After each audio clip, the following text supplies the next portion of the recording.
कि हमारे अंदर से मत्सर खत्म हुआ कि नहीं हुआ। मत्सर का पता लगाना है तो एक ही बात है, जब हमें दूसरे की प्रशंसा को सुनकर के प्रशंसा होने लग जाए, दूसरे की तरक्की को देख करके हमारे हृदय से जलन खत्म हो जाए, तब जाकर के अंदर का मत्सर समाप्त समझना। और जब तक दूसरे की तरक्की से हमारे हृदय में जलन रहे तो समझो हमारे अंदर का अभी छल कपट समाप्त नहीं हुआ है। प्रेम से बोलो, प्रेम से बोलो। तो ये कथा का पूर्ण असर कब होगा? इस कथा का बोले जब हम छल कपट रहित होकर के इस कथा को सुने। अच्छा, कई जगह क्या होता है और कई जगह नहीं, हमारे साथ भी कई बार हुआ है। हम दूसरे की क्यों कहें? कहीं कथा करने गए, नाम तो किसी का नहीं लेंगे क्योंकि यहाँ एक दूसरे को सब लोग जानते हैं। नाम लिया तो शास्त्री जी को पहुंच जाएंगे उसमें। तो हम कथा करने के लिए गए तो एक गांव में कई लोग जानकार होते हैं हमारे।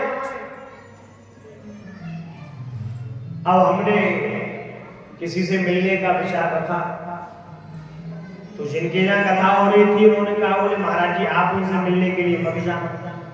हमने कहा क्यों? बोले अगर आप मिलने के लिए जाएंगे तो गांव वाले क्या कहेंगे कि बुलाया किसी ने और मिलने के लिए किसी के यहाँ जा रहे हैं। अब बोलो, जिसके आधार में ही, जिसके प्रारंभ में ही कथा का शुरुआत ही छल से हो रही है, मत्सर से हो रही है, तो बोलो इस कथा का कोई असर होगा? कथा में पहले ही लिख दिया है कि निर्मत्सराणाम सताम। ये अधिकारियों की बात है कि कथा को सुने तो सब, लेकिन विशेष करके कौन? जिनके हृदय का मत्सर समाप्त हो गया। क्योंकि ये असर जब भी करेगी, और जब तक तुम्हारे हृदय में मत्सर छुपा हुआ है, जब तक ये असर करने वाली नहीं है। निर्मत्सराणाम सताम वैद्यम वास्तवमत्र वस्तु शिवदम तापत्रयोन्मूलनम। अगर हमारे अंदर का मत्सर समाप्त होता है तो 3 प्रकार के उन्मूलनों से हमें छुटकारा मिलता है और शिवदम हमारा कल्याण होता है। 3 प्रकार के उन्मूलन कल आपको बताए थे। दैहिक, दैविक, भौतिक, ताप। अगर हमारे अंदर से छल कपट समाप्त हो जाएगा तो हमें ना तो किसी से झगड़ा होगा, ना किसी को देख करके बुरा लगेगा। भाई बुरा किसको देख के लगता है? जो हमसे श्रेष्ठ हो। भाई जो हमसे श्रेष्ठ है उससे सीख लो, और जो हमसे कमजोर है उस पर दया करो, और जो को सीखना चाहता है उसको सिखा दो। लेकिन जब तक हम दूसरे को देख करके ईर्ष्या रहित रहेंगे, जब तक महाराज कुछ भी होने वाला नहीं है। एक कथा आप लोगों ने सुनी होगी, प्रेम से बोलो, प्रेम से बोलो। किसी व्यक्ति ने परमात्मा का भजन कर लिया महात्मा जी के कहने से।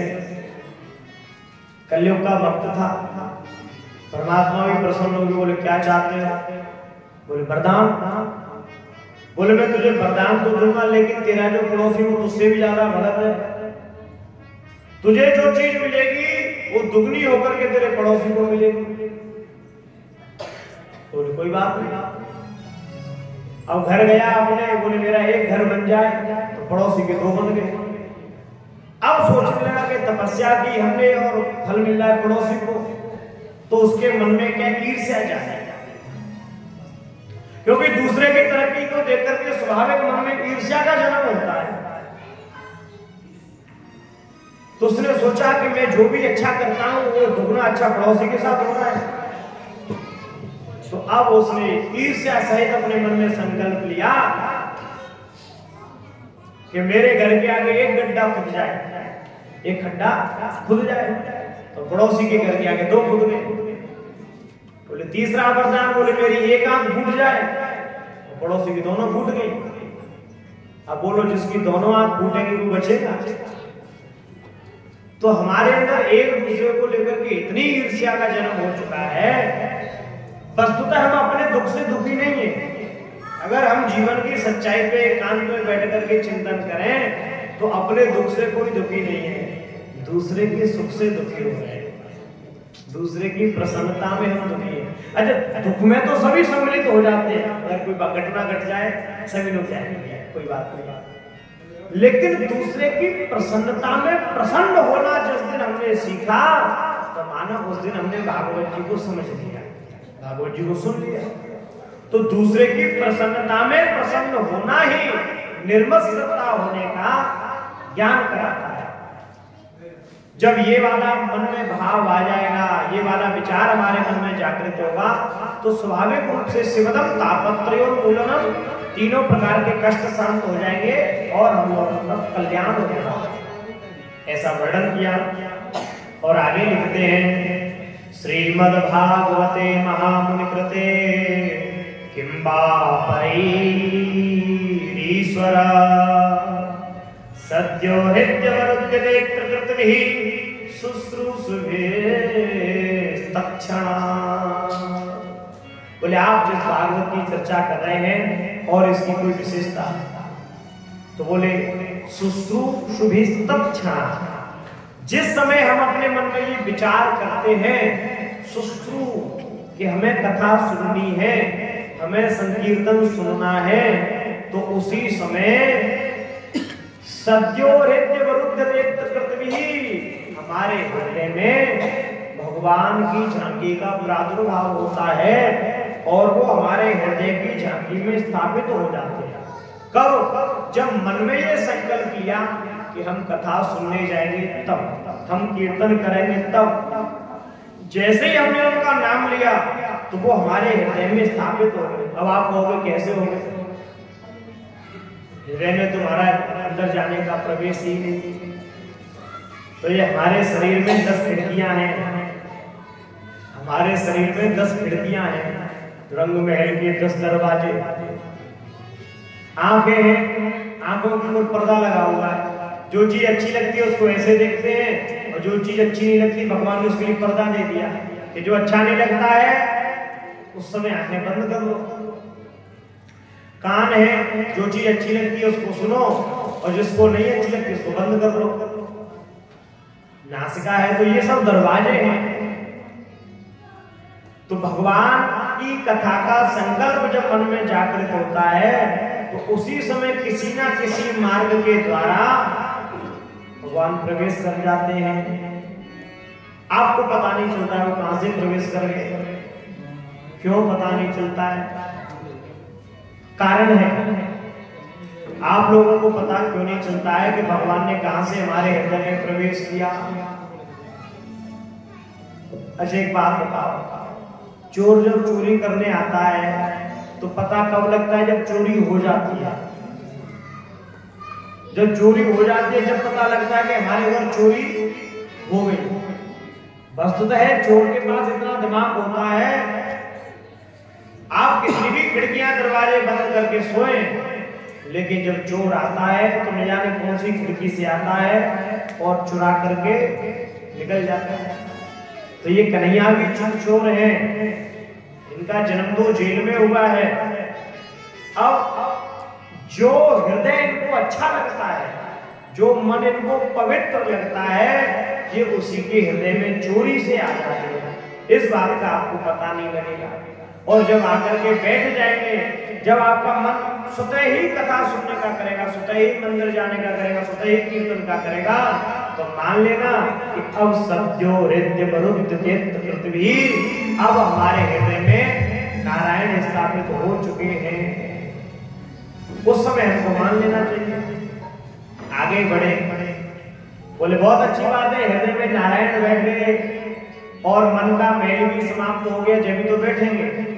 आगे चल करके वर्णन किया है, निगम कल्पतरोर्गलितम फलम। अब आते हैं मूल सिद्धांत पर, जो भागवत जी की चर्चा हो रही है।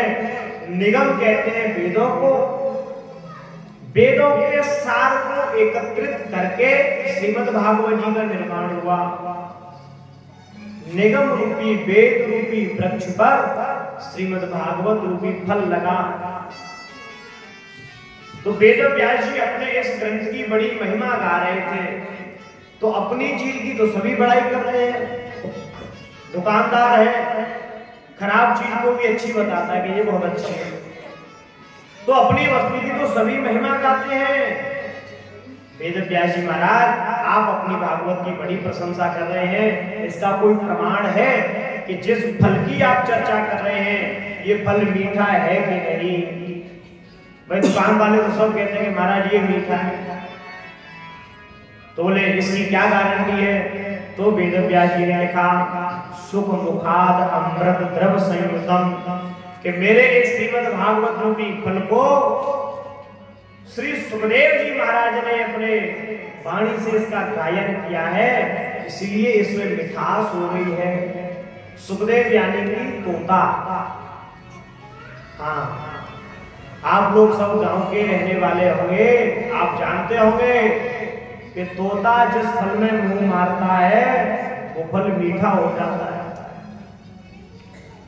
तो ऐसे सुखदेव जी महाराज ने इस ग्रंथ को सबसे पहले अपनी वाणी से गाया, तो इसमें मिठास आ गई। तो बोले महाराज फल में तो गुठली होती है, छिलका भी होता है, इसमें क्या है? बोले इसमें न गुठली है न छिलका है, ये केवल रस से भरा हुआ है। तो बोले इतने ऊपर से जब ये फल नीचे आया होगा तो फूटा नहीं?